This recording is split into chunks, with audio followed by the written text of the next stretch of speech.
take a look at this map. This is a map of the year 1700, and it's showing basically like empires, places that have colonies and then they're colonies. So like you have, for example, France is blue. Okay. And then this is French Canada right here. And then French Louisiana, which we're going to look at more in a second.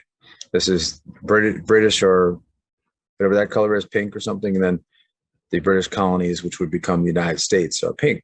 Okay. So you can see that most of the large parts of the Americas are colonized, mostly along coastlines.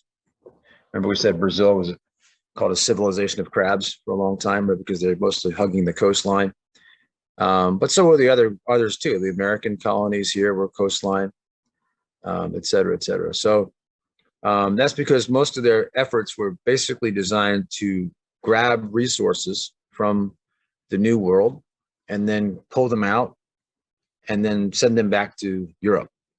Okay, that's called the mercantilist system. The mercantilist system is the idea that the goal of colonization was to fill up European banks and, as much as possible with wealth.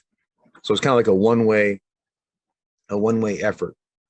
In other words, put it differently, the goal of colonization for the Europeans was not like to just start new countries, to start countries that were just going to be as powerful as them. It was to go get resources somewhere else and then to bring in those resources back to Europe and make Europeans rich, basically.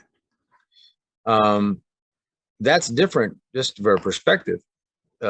Colonies don't always have to be that way. There's other reasons to have colonies. For example, in ancient Greece, they had colonization as well, but it wasn't just to go grab resources from somewhere else and bring it back. It was often to just get rid of people, like to just start new places to expand. And they would typically like you had Athens or Sparta or Corinth or one of these Greek city-states, and they would go to some new island or some new mountain, hill area, whatever it is, and start a new Athens or a new Sparta or new Corinth, like a new kind of rubber stamp version of the old one. And they would imitate the same way of life as the old one. Okay, and it wasn't meant to be just resources. It was meant to be a new version, a new colony for people to live in on its own. Okay, but this colonization is more just to grab resources. That's the main idea. And okay, so we'll start off by saying that the beginnings of colonization in the New World, as we saw last time, had to do with Spain and Portugal. Okay, Spain and Portugal, they were the first ones out there exploring. And you can see the purple is the Spanish, right? This would be Mexico and then Peru and all this down here in Central America, and the Caribbean. And then the Portuguese, remember the Treaty of Tordesillas? We said the Portuguese got stuff to the east and the Spanish to the west. So the Portuguese would be Brazil, which was just this part right here. Just a quick note, like Brazil's kind of wealthiest parts in the core is like down here in the bottom of Brazil. But back then it was the opposite. Nobody was even down here back then. It was just like up here, because originally if you come from Portugal, you land here at this part of Brazil. They set up plantations. Later on, like hundreds of years later, they discovered lots of valuable mines down in the bottom of Brazil. And people started to call, like Minas Gerais, for example, it's a state in Brazil with its mining state. And a lot of people moved to the south. And that's when they changed their capital from the north to first Rio de Janeiro in the south, and they moved it again to Brasilia in the middle. Okay, so Brazil's center core has changed over time. And we also said that the Portuguese, had this area, which is now called Angola in Africa, and then like Mozambique and other Portuguese-speaking areas on the coast here, and even in India, in Goa over here. So Portuguese got that side, Spanish got that side, and this side also with the Philippines, way over here, where we said Magellan died, but the Philippines was a Spanish colony for 300 something years. All right. So what were they looking for, Spanish and the Portuguese? They were looking for several things. They were looking to spread Christianity. That doesn't mean that every single person who was out there, all the conquistadors in the New World, were looking to spread Christianity, because a lot of them were just looking to get rich, which is another one of our goals. And just as a whole, uh, Spain and Portugal, but also the individual people in the colonizers were looking to gain territory. For example, if you were a conquistador and they sent you to the New World, um, these guys right here, you could get a farm, you could get land, because like the Spanish were claiming huge areas of South America and Central America and Mexico, just that nobody else had claimed before except for Native Americans, and they were just handing out the rights to land. And so you could suddenly be the landowner of a huge amount of land, a huge amount of farmland all of a sudden, just by going out there. Okay, so it was like a chance for people to move up in the world. So these guys were called conquistadors. It literally means conquerors, kind of warrior explorers from Spain and Portugal who were sent to the New World. And the pictures look nice, but they were really brutal. They treated Native Americans in a very brutal way. Like they killed thousands upon thousands of Native Americans. And they were typically after, like I said, getting rich, either through gold and silver or through getting land or both. The conquistadors were not typically like noblemen or aristocrats. They weren't rich to begin with, because if you were rich and you were already in a high position in Spain or Portugal, you wouldn't need to be going out risking your life in some jungle in Brazil or something, like fighting against Native Americans.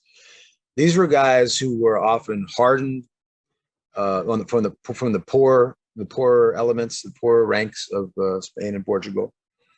A lot of them came from a part of Spain which is far out, away from everything else, called Extremadura. It's like Extremadura. It's at the very end of Spain, where it meets Portugal, which even today is, I think, the poorest part of one of the poorest 2 or 3 regions of Spain. Including those guys that we said, that Cortez, Pizarro, guys like that, and who conquered the Aztecs and the Incas. So, but they were also not only poor and driven by the desire to, move up in the world, but they were also, if you remember, we said that during the part about the rise of Islam, we said that Spain, for about 700 years, Spain was Islamic. Remember that? We said that Islam spread from Saudi Arabia, went up into Spain. There's about 700 years there where Spain was like an Islamic kingdom, Al-Andalus. Well, and we said, how did that end? Well, we said that Spain gradually, that the last people in Spain who were Catholic in the north gradually fought back and pushed out the Islamic guys back into Africa, North Africa, like Morocco area and Algeria. Well, that was a lot of battles, a lot of fighting. Okay, that's called, and this is directly connected to this, because that process, I don't think we talked about this, that process of reconquering Spain, like the Christians reconquering Spain from the Muslims, in Spanish is called the Reconquista. Okay, the reconquering.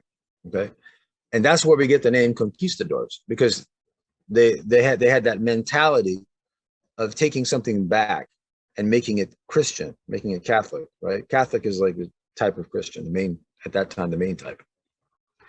Okay, so my point is that when these guys, and remember we said that Columbus sailed in 1492, the exact same year that those wars with the Muslims ended. Okay, because they finally got the last Muslim traces out of Spain, the Christians, King and Queen, Ferdinand and Isabella. And then that very same year is the year that later in that year they funded Columbus to go to the New World, because they had money now that they didn't have to spend on wars.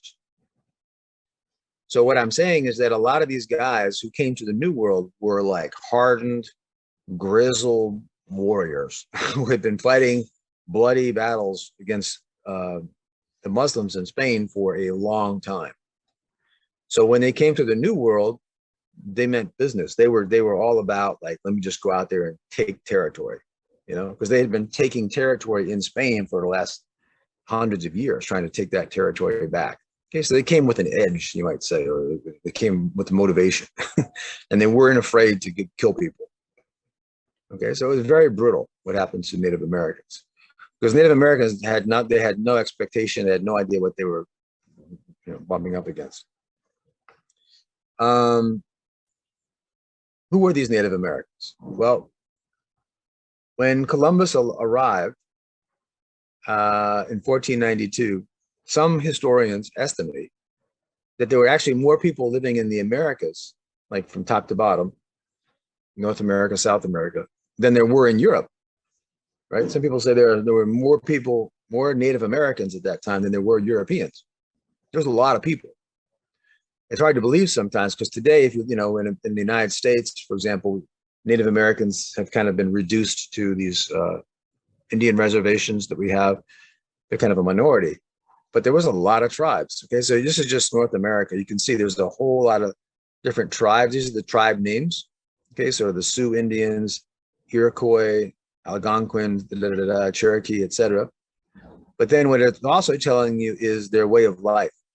Okay, so like the bottom left here, it tells you like how the tribes lived from the land. Were they hunters, hunter-gatherers, fishermen, or farmers, et cetera, et cetera, et cetera.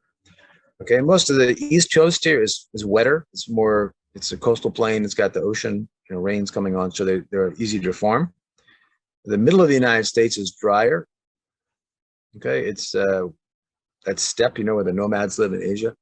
It's drier. So this year they hunted buffalo. Their whole life revolved around buffalo, or we call it bison. They sometimes say American bison. They wore buffalo skins and made teepee, their houses out of buffalo skins. They would eat buffalo meat constantly, and they would use buffalo bones to make toys, like everything. And then some of the West Coast guys were more fishermen, and along the coast down here as well. So the first places that the Spanish and Portuguese colonies were, especially the Spanish, remember, is right here, the Caribbean. Okay, you can see it says the Taino Indians, and there's also the Caribs too. I don't know if it's listed on there. Maybe some other name. Okay, but the Caribs, and the Carib is where we get the word Caribbean from. It comes from the Carib people. These are Native Americans of those islands. Okay, so if we look at this map on the right, this is showing you the first areas that were colonized by the Spanish. And it's basically these Caribbean islands, and they turned them into sugar plantations. They turned them into sugar plantations. You couldn't grow sugar in Europe, but it was very popular in Europe. Okay, you couldn't grow sugar because it's a tropical crop, and it has to have a lot of rain and a lot of sunshine. Like other tropical crops, like coffee, bananas, palm trees, coconuts, stuff like that. So chocolate. Okay, so they set up all these sugar plantations, and this was a huge moneymaker. This was like instant wealth. They became very rich very fast, selling sugar to Europe. Sugar was the number one thing. Later on, the coffee and the tea and the other stuff came later, but first it was sugar. Okay, so these islands went from basically islands with Native Americans to islands covered in sugar, like real quick. And they still are today, actually. If you go to Puerto Rico here, or Jamaica, Cuba, Haiti, etc., today, they still have sugar. Not just that, but they do have a lot of sugar plantations still, and coffee and other things too. Okay, and the native people were Taino and Caribs, these two groups of people. Some of the names of these countries today come from those Native American names. See, it says the Native American name is Simaca here, and then it's Jamaica. Right, so if you look at those, you can see that the names are related to the past. The only part of what's now the United States or up here that was even on the map was little bits of Florida, okay, which is basically just, they didn't know what was above that at that time, so no one explored further at the very beginning. Okay, so these are conquistadors, and basically they enslaved the Native Americans, turned them into workers, and it didn't work out very well because within a matter of decades, a short amount of time, they worked the Native Americans to death in the heat. They worked all day in the heat, and brutal, to where most of the Native Americans were either dead, these Taino and Caribs, or some of them intermarried, with the conquistadors. And other ones just like fled and ran off into the jungle and stayed away, you know. But for the most part, they killed off, a lot of these guys died during that early period. Okay, so that's a very brutal episode in history. And as a result, rather than kind of like say to themselves, well, maybe this is not such a good idea, the conquistadors just got replacements. That's when the African slave trade began in the New World. Okay, so they just replaced the dead Taino and Caribs from the Caribbean, the native people, with African enslaved people from Africa, who actually turned out to tolerate the heat and the long hours better. You know, so that just continued basically as the expansion of the colonies in the New World here got bigger and bigger and bigger, and more plantations expanded bigger and bigger and bigger. It meant that they needed more and more slaves. You know, so that in other words, the reason the African slave trade got so big in the New World is because there was all this new territory to have plantations on. That's, you know, so they just kept bringing more and more slaves over. Okay, so that's kind of what we just said, that after working the native peoples to death, they brought in African slaves to replace them. But you shouldn't think that, you know, sometimes they make it sound in the textbooks like the native people of the Caribbean all just disappeared and died, but it's not true. I mean, they, like I said, these guys were all men, and they were looking for women, you know, so they had a lot of kids, and they had kids with the native women of these areas, you know, so the blood of these people is still there, mixed in. It's called mestizo, mixed. We'll talk about that in a second. Here's sugar. What does sugar look like exactly? Have you guys ever seen sugar cane before? Like in a store? Yeah. Okay, so it's a long stalk, you know, like a long stem, you might say, that grows really tall, and the sugar is inside the juice of the stem. So it's like a wet inside, juicy. You can like bite on it and get some sweet stuff out of it. And the way that they make sugar is that they take these long, you're just talking about like 6 foot long stems, 7 foot, whatever. And then they press them. They put them in a heavy thing, and you squeeze the juice out. Right? Then you dry that out, and you get the sugar left over. It's like a process. But it was a lot of work. They didn't have machines back then.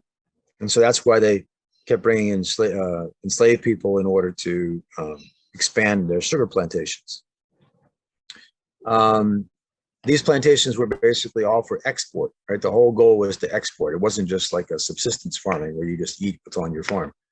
It was like all going back to Europe to make money. And the Europeans loved it. Remember, Europe was not rich at this time.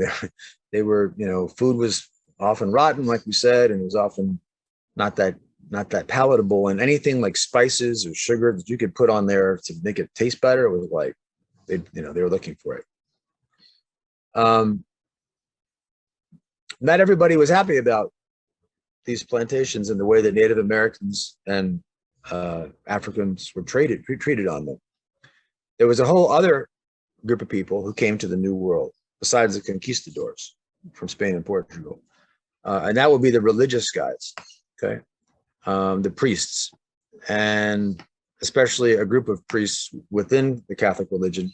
As a certain order, I think we mentioned a while ago, called the Jesuits. The Jesuits. Jesuit was it's an order of priests that was founded in Spain by a guy named Loyola. You may have seen that name because there's like lots of universities and high schools named Loyola, which are Jesuit schools.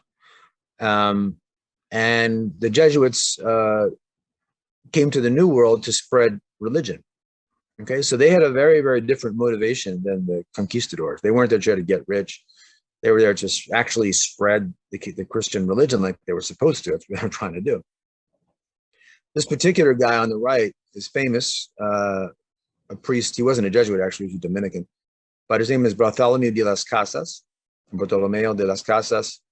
who objected strongly to the way that the Native Americans were being treated, and wrote a long, letter to the King of Spain, trying to report or explain how bad it was. all the horrible things that were being done to, tortured and killed, and et cetera, of these Native Americans. And so the name of, you can buy that today. The book is called A Short Account of the Destruction of the Indies. Okay, it's a translation. Remember, they used this word, the Indies, even though they weren't actually in India. People, this nickname Indies just took off. So we have West Indies is the Caribbean, and East Indies is Southeast Asia and South Asia. Okay, so we have this kind of conflict between the religious guys and the conquistadors, like these guys. They're very different motivations, and they're sometimes at odds with each other. And next class, we're going to see that there was a response to this. The King of Spain put in a system. He tried to make it better. He tried to improve the way that the colonies were taking shape by putting in a set of rules for colonies called the Laws of the Indies, las leyes de las Indias. But and sometimes they followed them and sometimes they didn't, but in the laws, there's a long set of rules basically about how to set up a colony, where to set up a colony, what kind of streets to have, how to treat Native Americans, how to look for good land, where to build new cities, all these specifics. And like I said, sometimes they follow it, sometimes they didn't. But what's interesting is that if you go to Latin America, I've been to like 15 countries in Latin America, so I've been around. If you go to Latin America, what you notice is that a lot of the places look the same, or they look similar. The cities kind of have a similar pattern, and there's a reason for that. It's because of this, what we'll talk about next class, this the Laws of the Indies. The King of Spain made like a prescription about how to colonize the New World, and everybody did, had to follow that. Let's talk about the slave trade for a second, and then we'll come back to the colonization part. Actually, let me just show you one thing. What did I do with that? Oh, I erased a slide. Somehow I erased one of my slides. I thought I had a slide in here about missions. I must have deleted it by accident. Okay, but basically these priests set up what we call missions. They were missionaries. A missionary is someone that's sent out to spread and teach their religion to other people, and often to try to convert other people to that religion.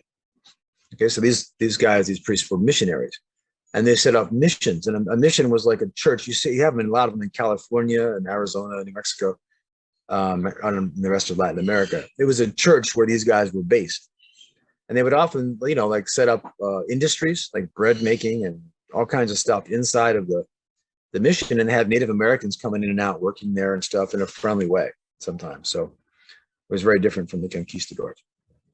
I'll bring that next class. I don't know how I deleted that. Can't find it. All right. So let's talk about the slave trade for a second. The first Europeans to engage in the African slave trade, meaning bringing slaves from Africa, was Portugal back in 1443. Okay. And 1443 is over 300 years before 1776, which is the 4th of July when the United States was founded, right? So just off the bat, slavery began from Africa to Europe, basically, not even to the New World, just to Europe, began in 1443, over 300 years before the United States was started. And you remember we talked about last time how the Portuguese, after Henry the Navigator, remember they were kind of bouncing down the coast of Africa, or near Portugal, just doing trade there at the end of the Silk Road, right? The very, very, very far end of the Silk Road. But what they were doing, when we say that they were the first to engage in African slave trade, we mean only with Europeans, the first Europeans. There had been an African slave trade in Africa, many different African slave trades. The Arab slave trade along the East Coast, it's called the Swahili Coast. And also you have the trans-Saharan slave trade across the Sahara Desert. It goes back to the 7th century, the 600s, okay, the 7th century, which is over 1,000 years before the United States was founded. Basically, when the Portuguese started to bring slaves to Europe for the very first time in 1443, what they were doing was actually sort of patching into or engaging in a pre-existing slave trade, which had already been going for hundreds of years before that they started into it. In other words, they purchased slaves from African people. The Portuguese did not run into Africa and grab people, right? And the other slaving countries did not either, empires. Africans enslaved other Africans. The African slave trade, Africans enslaved other Africans and then brought them from the interior of Africa out to the coastlines. And then at markets, basically slave markets. And then Europeans could come and buy stuff. They could buy ivory, they could buy gold, they could buy crops and other things, but they can also buy slaves. It's one of the things they could buy. And so that's what we're talking about. When we're talking about then slave trade from the Africa to the New World, we call it, the name is transatlantic slave trade, because you're going across the Atlantic Ocean, right, from Africa to the Americas. And this is brutal. And so we have these slave ships here, which are now in most US history textbooks. You know, this is the early colonial slave trade to the Americas, where these are all people. You know, they put people on these ships, you know, lying down, chains. They're basically chained, lying down on a ship for, you know, weeks or months at a time, to get from Africa to the Americas. And people got sick. Lots of people died. It was horrible conditions. It's absolutely atrocious, you know. So see women, boys, men.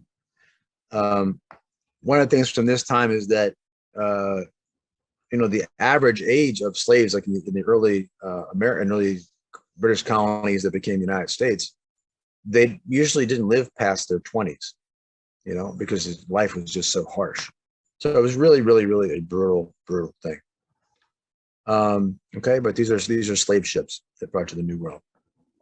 And like I said, the reason why this was such a big trade was because of these expanding, all this new area, all this new territory where plantations were growing, bigger and bigger and bigger. And they just needed more people to do the work. And so first sugar, but then coffee plantations, tea plantations, rubber plantations, palm plantations, chocolate plantations, stuff like that. Okay, so that's a little bit of the background on slavery. And next time we'll talk about that. We'll leave this for next time, the triangular trade. So you had what they call triangular trade between Europe, Africa, and then the New World. Okay, like a triangle. But next time we're going to talk more about what colonial life was like, and we'll talk about that then. Okay, so I just give you a little bit of the beginnings, the kind of the rough beginnings of the Spanish and Portuguese empires. Okay, it's basically not nice. Okay, they enslaved the native people, then they brought African slaves, made these really big plantations. The bright spot, if there's a bright spot in it, I guess the bright spot is this, you know, the religious guys, who some of them tried to be friendly towards the Native Americans and tried to defend the Native Americans, and did make some positive changes in the rules, even though not all the conquistadors followed those rules. Okay, we could talk more about them too in the missions that I mentioned in the next class. All right, so what about the French, the British, the Dutch? What about these guys, other groups, and the Chinese? We'll talk about China at the end. The French, how about the French? The French had two empires, and this class is early modern history, which goes up to the Age of Revolutions in the 1800s. So we'll focus on the first one, the French in the Americas. Okay, so they had an empire in the Americas, which came and went. And then they had an empire later in Africa and Asia, which also came and went. Okay, talking about, you know, French Africa, like Senegal. There's a lot of French-speaking countries in Africa today, left over from that. And then in Asia, we're talking about like what's now Vietnam. There's French Indochina. Right? There's a lot of people in Vietnam have, some people today speak French. There's a minority of people who speak French, and also Laos and Cambodia, those countries, Indochina. All right, let's look at the first one, French in the Americas. This blue stuff on the map, okay, this is French America, called New France, Nouvelle France, and is big. You can see it's a very large territory. Does it mean that there were French people all across the blue areas? No. These are just basic outposts, you know, like limited settlements, kind of on the frontier. Okay, because remember the British colonized, we'll see in a moment, the British colonized the East Coast. This is going to become the United States. Okay, and this is New France. And you may be wondering, well, how did this become part of the United States? And the answer is because the US bought it. It's one of the best deals in history. Thomas Jefferson was president in the early 1800s, starting in 1800. And he was, I guess he started in 1801. I forget, was he elected and then he was inaugurated. But anyway, he was very much a fan of France. He spoke French and he went to France several times, and he was what they call a Francophile. He loved all things French, had a lot of French friends. And I think I mentioned last time that he also, or maybe it was a different class, I can't remember, but his friend, Pierre L'Enfant, a French guy, designed Washington, D.C., the capital of the United States. Okay, America's capital, Washington, is designed by a French architect, which is Jefferson's friend. So my point with all that is that when Jefferson became president, he cut a deal with France where they bought all this part here, not this part up here, but all this part right here. It's called the Louisiana Purchase. Okay, because if you look on the map and up here, it says the New France was divided into two basic sections. The top of it was called Canada up here. And then this bottom part, all of this was called Louisiana after King Louis, right? And today we have a state in the United States called Louisiana. See, it says down here where it says like Lower Louisiana. But French Louisiana was like much bigger than that. It was all of this, okay, what we call like sort of the interior past the Appalachian Mountains. Okay, all this was French Louisiana, not just the state of Louisiana today. Okay, so Thomas Jefferson bought that, and it doubled the size of the United States just like that. Great deal. What did the French do? Well, one of the biggest things that they made money off of was furs. Okay, so the French weren't doing like giant plantations the same way that like for example, the cotton growers in the South of the early American colonies were doing. They would basically, some of the Frenchmen were actually trappers themselves, which means you trap animals, and like beavers especially. And these are extremely valuable. The beaver skins are called pelts, like this right here. They're valuable in Europe because beaver pelts are waterproof. There's water just runs off of them, and they're warm. So like if you needed a hat in the winter in Europe, you get like beaver pelt hat. That was it. They didn't have like polyester, Gore-Tex, like synthetic fibers and stuff like that.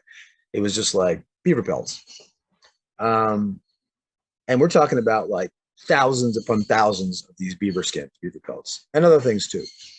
And after a while, what happened was that the Frenchmen up here started making deals with the Iroquois and other tribes up here. Remember we said, if you go back a second, there's all these tribes up in the northern part of the Iroquois right there, and the Algonquin and all these guys, the Mohawk. Try making deals with them where the Native Americans would go out and hunt the animals, hunt the beavers and other animals, and bring back the furs, okay, because they knew the woods really well.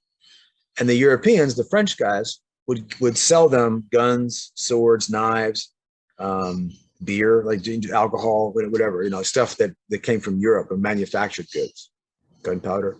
Okay, so there was this big trade between the French and the Native Americans, where the Native Americans would go out by the thousands and bring back furs, and the Europeans would give them manufactured goods.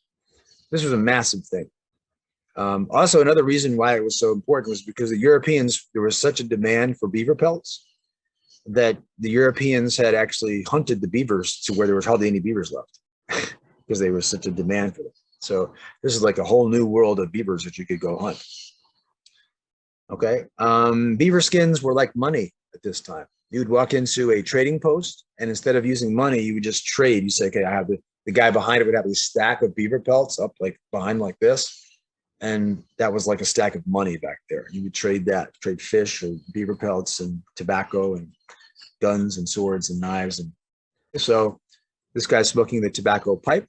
The tobacco was a New World crop, smoking this pipe and trading the beaver pelt. Right? All right. The capital, if you look on the map, see the capital up here of the two areas, Canada, French Canada, and French Louisiana. Capital of French Canada was Quebec City. There's a Quebec province today, which is massive. I'm just talking about the city, Quebec City. And then the capital of the Louisiana part of the French New France was called New Orleans, Nouvelle Orleans, right down here, which is a city in the United States today. Both of them are beautiful cities because they were basically designed by the French. Look at this. A lot of times you go to a city and it's like not as good as it looks in the book. You're like, yeah.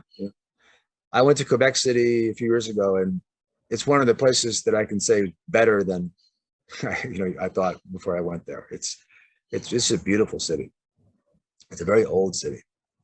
It's like a piece of France in North America. Has anybody been there before? I think some of you guys live in Vancouver, I forget, or live in Canada. Or you guys are all in Seattle? I think everybody's in Seattle, right?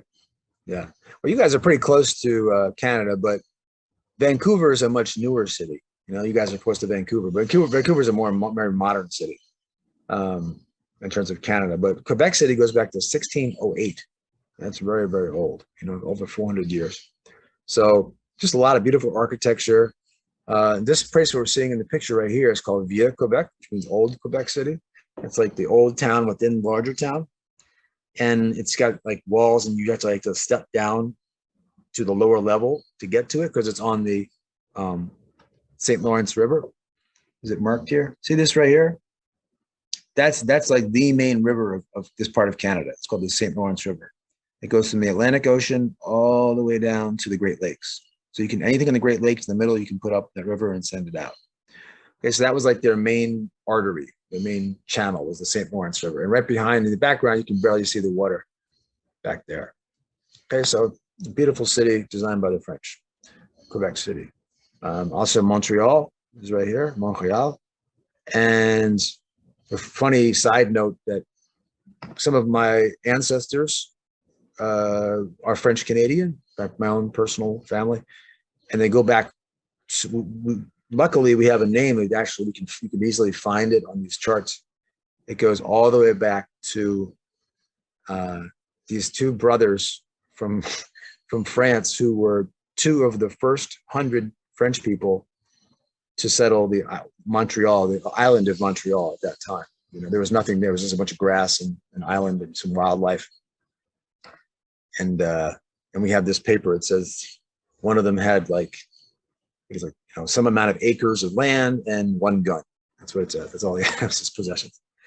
So pretty wild stuff. People living out there on the edge, When the Frenchmen were living here at the beginning, the early settlement, there were frequent Indian raids. Okay? When Montreal and Quebec City were developing and becoming settlements, Indians would come flying in, these hunters, and just destroy the city or try to ransack it and steal all their stuff. So it's a dangerous place to be for a while.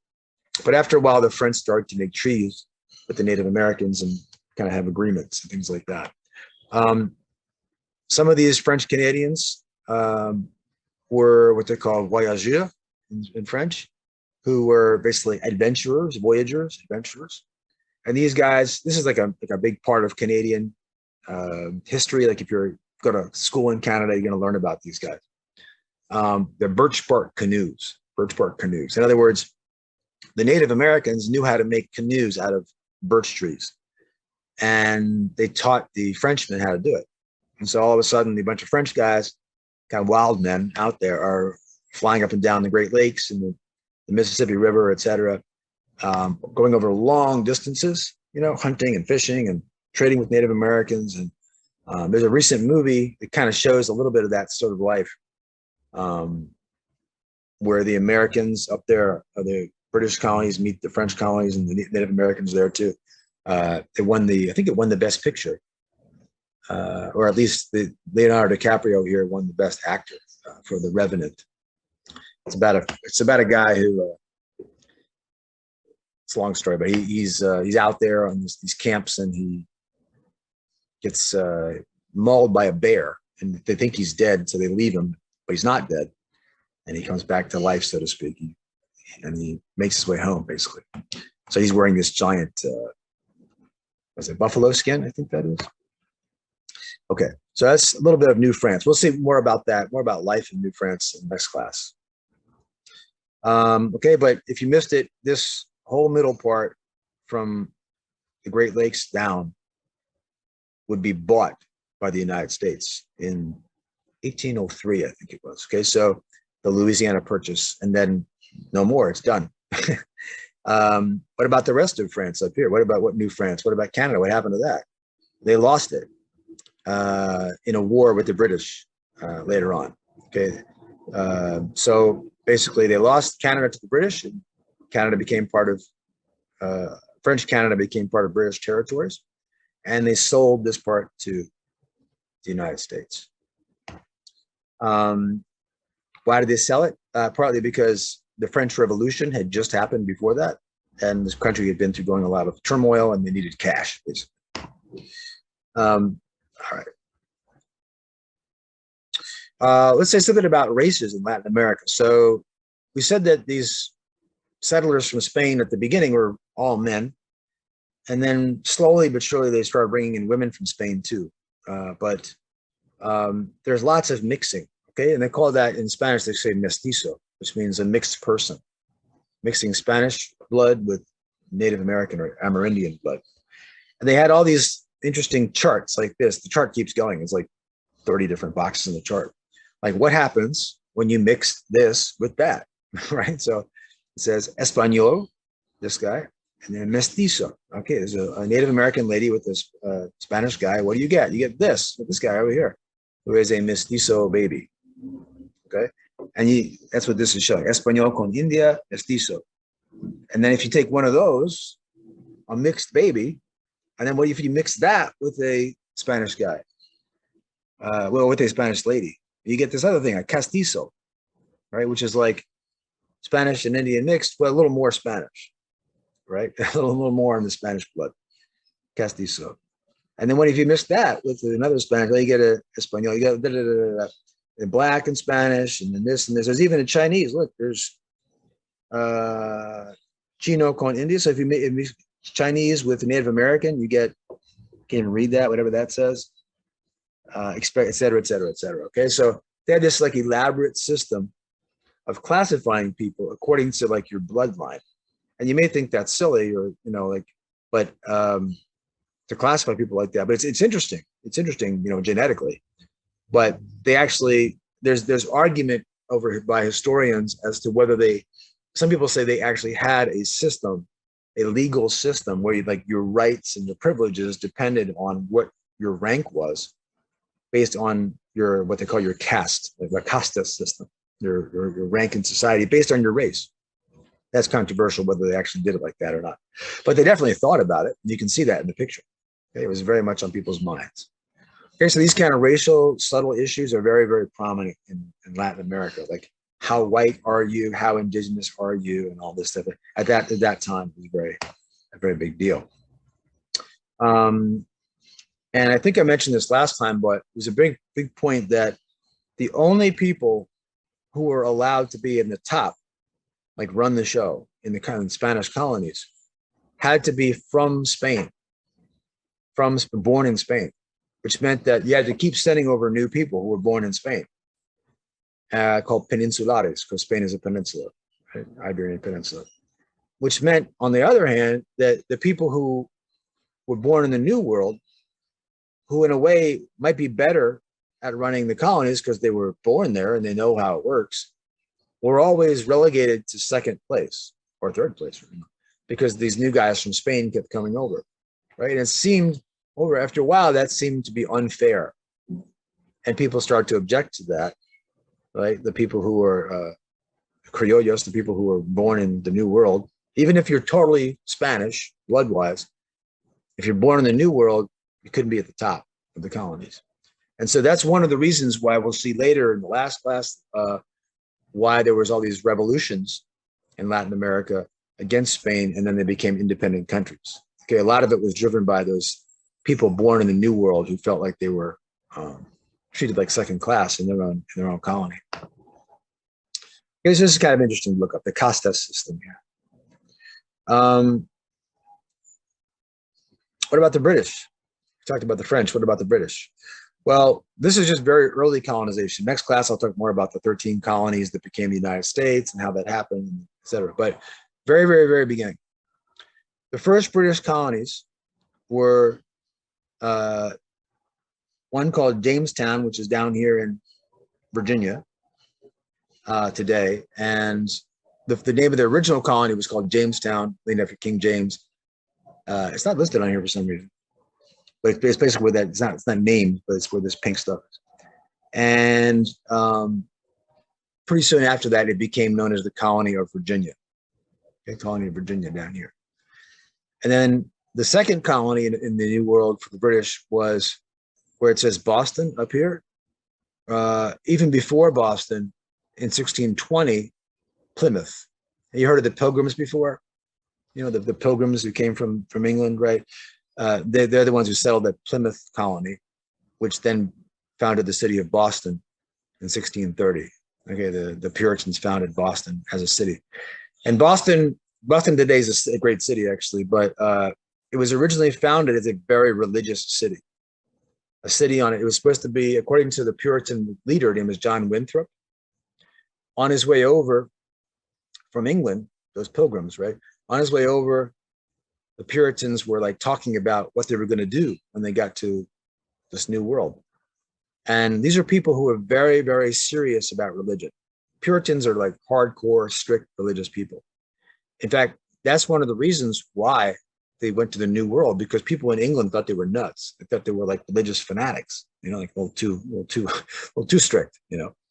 So when they were on the ship, is the famous thing, sailing across the Atlantic Ocean, coming to what would be Massachusetts. You know, John Winthrop, the leader of this group, said, look, we want to build a city on a hill, a shining city on a hill, like a model of like how religious and how good a city can be, you know. So that shows you right there that something very important to understand about colonization is that the reason why the northern United States up here, especially Massachusetts and these other guys later, was founded was not to get rich. It was not, we're not going to enslave Native Americans and plantations and get gold and so it was not about that. It was about about being able to be religious, as religious as you want to be. They were just out to form a new settlement to be themselves, basically. That's what they wanted to do. It's a completely different motivation from, say, the Spanish conquistadors, but it's also a completely different motivation from Jamestown, Virginia, in the South, down here. Okay, so you could say like Plymouth and Boston are the beginning of the North, Massachusetts. And then Jamestown and Virginia was the beginning of the South, the United States. That was more just to make tobacco plantations, okay, in Virginia, Jamestown, and to get wealthy that way. Similar to the way that the Spanish were looking to have plantations and get wealth from sugar. Okay, so the South was like more started as a money-making venture. The North of the United States was like a religious freedom and people wanting to be like what they thought was a very moral, strict religious existence. Okay, so totally, and just right there, it's very important to understand that because everything went that way after that, right? The South continued to expand as a, you know, a plantation-based economy with slavery, et cetera. But slavery was never really big in the North. They had some slavery in the North, but it was like bits and pieces. It was not like a huge, it was nowhere near what it was in the South, okay? We'll see next time the Northern economy ran on other things. It didn't run on industries that required huge amounts of slavery. It was like shipping, shipbuilding. You know, they'd cut down the forests up here in Massachusetts and Maine and Vermont, and they'd make ships for logging and shipbuilding, and then whaling. You know, whaling was all up and down this coast, stuff like that. Okay, so there wasn't a slave-based industry. What else is going on in this picture? Well, you got some other stuff too.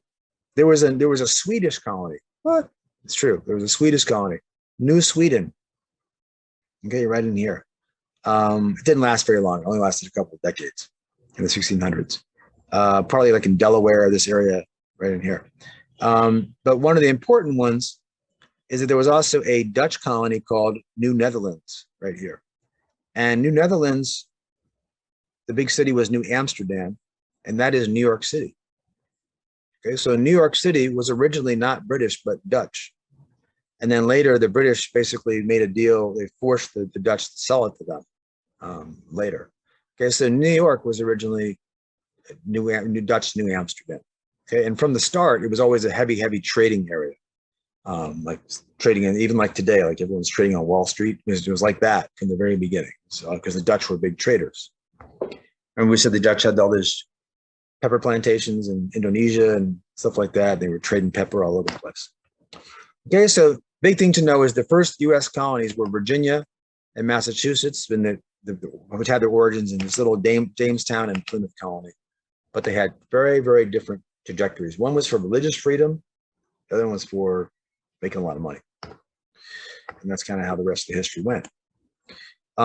Later, we'll find out that the British expanded to 13 colonies, and which then became independent, became the United States. We'll talk about that later. And we should say that these same European powers slowly, right, but surely, because we already talked about the Portuguese and the Spice Islands and their pepper and all that, they slowly but surely also colonized Southeast Asia. Okay, this is a very complex region over here of peninsulas and islands. Okay, like Philippines has like 9,000 islands. Indonesia has like 11,000 islands or something. The only place in Southeast Asia, there's right on the edge of China. Only place in Southeast Asia that wasn't colonized is Thailand, which at that time was called the Kingdom of Siam, right here, a Buddhist kingdom. Okay, so it was never colonized. So it's kind of unusual and unique. But when you see French Indochina, that was what's now Vietnam, Cambodia, and Laos. It was French Indochina for a while. And actually, part of China was part of that. Yunnan, you guys know where Yunnan is in China? On the Western China, it's right here, okay? Very mountainous. Yunnan is basically right above Laos, okay? Yunnan province was part of French Indochina. In fact, there's French churches in China, in Yunnan, left over from that. Okay, the Philippines was Spanish. Burma, which is now Myanmar, and then Malaysia down here were British. And then all this yellow stuff was Dutch. Okay, and this is all sugar plantations, pepper plantations, et cetera, et cetera. Again, spice plantations as well. If you're wondering where exactly the Spice Islands are, see this kind of funky shape here? These guys, the Moluccas, that is what they often call the Spice Islands. These ones right here, where the spice trade started out there. Okay, so we'll talk more about what happened in those and how that life worked as well next time. Let me finish by talking about including the Dutch East India Company and all that. By saying something about actually, you know what? I'll leave this for next time. I had some stuff here about China, trade in China, but I'm going to leave that because this is shorter. I'll do this last. We mentioned last time that the Dutch had this massive trade in pepper and in spices like nutmeg and mace and other stuff like that. But what we didn't mention was that to colonize the East Indies, okay, that whole East, India, Southeast Asia, all of that, the world's first company, like we talk companies today, like big company, like Microsoft and whatever, the world's first company, like a joint stock company. And all that means is a fancy word for when a bunch of people get together and invest in a company, right? Like you take your money, I take my money, we all put our money into it, meaning a joint effort, right? We all buy stock in that company, which means we all have a share of that company, right? That's what it means when you have Wall Street in the United States. What do they do on Wall Street? The stock exchange. You sell stock, you sell a share of a company. So you can go and take your money and you can buy, 5 shares of Microsoft. You own a little piece of Microsoft, right? With, I don't know how much that costs, $500, $100 a share, whatever it is. Okay. All that stock exchanges and buying, shares of companies all goes back to these first companies the Dutch East India Company and the British East India Company. First one was the Dutch in 1602, and a few years later, the British East India Company. And what this was, sometimes they say this is the beginning of capitalism too. Before that, basically, any kind of economic decisions in a country, in a kingdom, would be made by the top, right? The king, and then his ministers and all that stuff. Those the leaders at the top would make the economic decisions. So it would, in a way, it was like if you think of a country as a company, the leaders of the country were the leaders of the company that is the country. Like Spain was a company, sort of, like in England was a company, in that sense. The king and queen, etc., were the leaders. But what this is that these companies were new ideas where a group of people could get together and say to that king, hey, can you give us a charter, meaning like a written contract that says we have a right to have a company of our own and licensed basically by the kingdom. And we can put our money together and go buy a bunch of boats. And we can put our money together and rustle up a bunch of sailors. And we can put those boats and those sailors together and have them sail to the other side of the world and bring us back a bunch of sugar, cotton, spices, opium, pepper, whatever. And we're going to run that company, and they're going to do it, and we're going to make money. Okay? That's like how a joint stock company works. Okay? So it's like licensed by the king and queen, but it's not run by the state. It's run by private individuals. Okay? Now remember, the definition of capitalism is a system in which private individuals are able to control the wealth and run the show.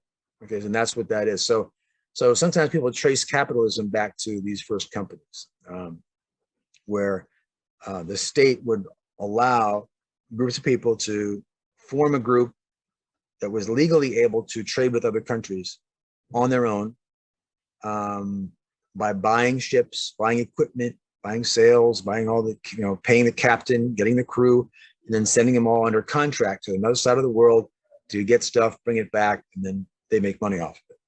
Okay. Now we'll leave that there. We'll say these companies became humongous. They had their own money. I know we got to go here, but they had their own money, right? Apart from the country money, they had their own money, like the companies. They grew really, really big, to the point where like the British East India Company became like this giant operation. It basically ruled India for like 100 years.